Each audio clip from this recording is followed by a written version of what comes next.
আসসালামু আলাইকুম everyone and welcome back to my channel. আমার চ্যানেলে আপনাদেরকে আবারও অনেক অনেক ওয়েলকাম।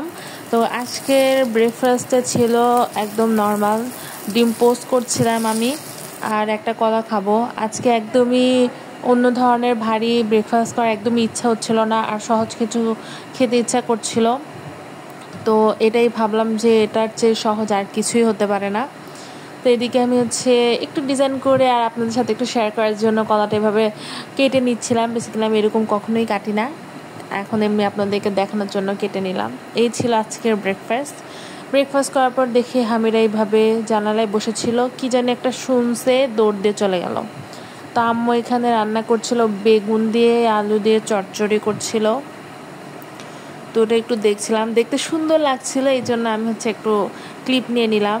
আর এই যে ট্যাংরা মাছ দিয়ে চচ্চড়িটা রান্না করবে, তো মাছ আর আলু বেগুনটা একসাথেই একদম কষাবে, এই জন্য এখনই দিয়ে দিচ্ছে।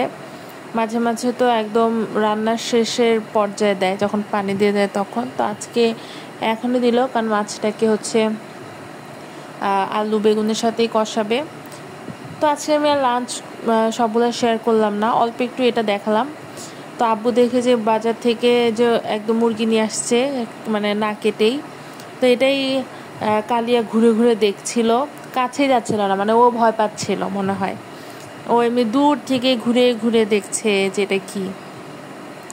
এই যে এখনো বসে বসে দেখছে, কিন্তু কাছে যাচ্ছে না বা ধরছে না, এরকম কিছুই করছে না, কিন্তু দূর থেকে দেখছে। তো এটা যেহেতু মাসের শুরুতে এরকম আব্বু চালের গুঁড়ো আর একদম বেসন করে নিয়ে আসে। বেসনটা আমাদের একদম নিজস্বই চাল ডাল কিনে তারপর করে, বাজারে কেনার চেয়ে এরকম নিজের থেকে করে নেওয়াটা অনেক ভালো হয়। আর আমরা যেহেতু মাঝে মাঝেই ভাজা খাবারগুলো বেশি খাই, তো এই জন্য এগুলো একদম মাসের শুরুতে করে রাখে, অনেক দিন যায়। তো যে মুরগিটা কেটে নিয়ে এসেছিল, ওটাকে তো কাটা হয়ে গিয়েছে, তো ওটা আমি ভাবছিলাম আমি কাটি। তো এইদিকে আমি দুইটা মুরগি এক এক করে কেটে নিচ্ছিলাম। দুইটা মুরগি দুই জায়গায় রাখতে হবে, আর এই জায়গা যেহেতু আগে থেকে নোংরা হয়েছিল, তাই আমি ভাবলাম যে এখানেই কাটি, একসাথে পরে পরিষ্কার করা যাবে। যে এই জিনিসটা আমি প্রথমেই করেছি, যে মুরগি যে ছিলাটা, এটা আমি কখনোই করিনি, আজকেই প্রথম করলাম।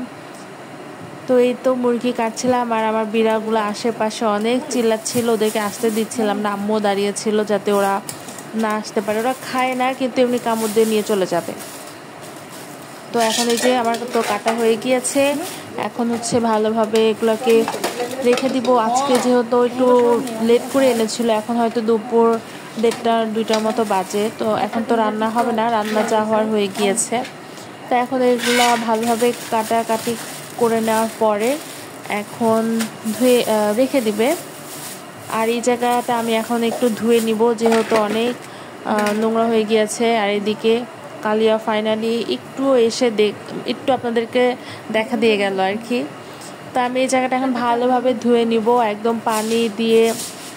যে জায়গাটায় বসেছিলাম ওই জায়গাটা একদম ভালোভাবে সাবান দিয়ে ধুতে হবে, না হলে বাজে একটা স্মেল যাবে। আর যেহেতু এদিক দিয়ে হাঁটাচলা করা হয়, এদিকে আমি গুঁড়া সাবান দিয়ে দিয়েছি। এখন এটাকে একটু ভালোভাবে পরিষ্কার করে ধুয়ে নিতে হবে। এই জায়গাটা একদম গেটের সাথে, তো না ধুলে আবার যদি স্মেল লাগে, এটা একটা সমস্যা। আর আমি এখানেই বসেছিলাম, তো এই তো ভালোভাবে ধুয়ে নিচ্ছি। তো আজকের ভিডিওটা আর বড় করতে পারলাম না, যেহেতু এই কাজগুলো করে আমি গোসল করে খাওয়া দাওয়া করে শুয়েছিলাম। তো তারপর আর তেমন কিছুই করাই হয়নি। তো এতটুকুই আপনার সাথে একটু শেয়ার করলাম, আশা করছি ভালো লাগবে। আর ভালো লাগলে অবশ্যই আমার চ্যানেলটা সাবস্ক্রাইব করে দিবেন, আর এই ভিডিওতে একটা লাইক করে দিবেন। ভালো থাকবেন সবাই। আর আমার ভিডিওটা কেমন লাগলো এটা কিন্তু কমেন্ট বক্সে জানাবেন। আর কেমন ভিডিও ভালো লাগে বা কোন ভিডিওগুলো ভালো লাগে না, সেটাও জানাইতে পারেন। আমি চেষ্টা করব ওই অনুযায়ী ভিডিও বানানোর, যেহেতু আমি নতুন নতুন ব্লগ করছি, আমার অনেক কিছুই ভুল হতে পারে। তো ভালো থাকবেন সবাই, আল্লাহ হাফেজ।